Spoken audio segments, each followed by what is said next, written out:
প্রিয় দর্শক মন্ডলী, আজ 28শে জানুয়ারি মঙ্গলবার 2025, 14ই মাঘ।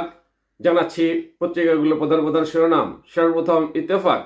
ইত্তেফাক মেইন হেডিং করছে নিউ মার্কেট থানা ঘেরাওয়ের ঘোষণা দিয়েছে 7 কলেজের শিক্ষার্থীরা। নেক্সট প্রথম আলোর মেইন হেডিং 7 কলেজের জন্য আলাদা বিশ্ববিদ্যালয় পরিকল্পনা।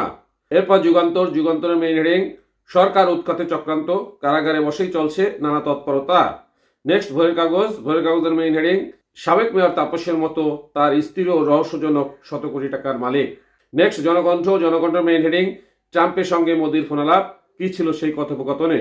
এরপর ইনক্লাবের মেইন হেডিং প্রতিষ্ঠাকালীন রাজনীতিতে বিএনপি। নেক্সট আমাদের সময়ের মেইন হেডিং আওয়ামী লীগকে নিজেকে পুনরুজ্জীবিত করতে পারবে। এরপর সমকালের মেইন হেডিং নিউ মার্কেটে পুলিশের উপর হামলায় 12 জন শনাক্ত। এরপর জায়দিনের মেইন হেডিং শাহবাগী ইবতেদায়ী মাদ্রাসার শিক্ষকরা চরম ভোগান্তি। নেক্সট মানবজমিন মেইন হেডিং করছে আল জাজিরার রিপোর্ট, আওয়ামী লীগের বিভক্তি, চ্যালেঞ্জের মুখে হাসিনা। এরপর কালের কণ্ঠের মেইন হেডিং রেল মন্ত্রণালয়ের সহ প্রত্যাখ্যান, আজ থেকে ট্রেন বন্ধের ঘোষণা। নেক্সট বিবিসি বাংলার মেইন হেডিং 7 কলেজের শিক্ষার্থীদের বারবার রাস্তায় নামতে হয়েছে কেন।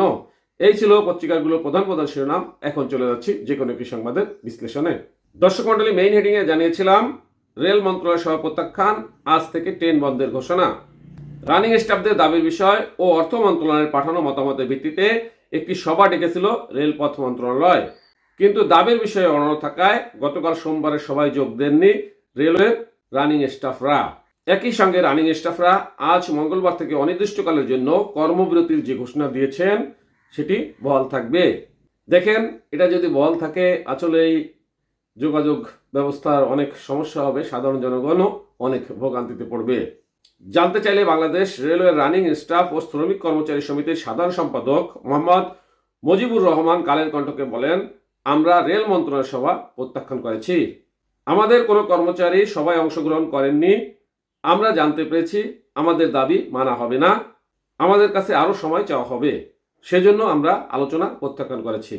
দেখেন, তাদের দাবিও যৌক্তিক, বেতনের সাথে বেসিকের সাথে একটা সামঞ্জস্য।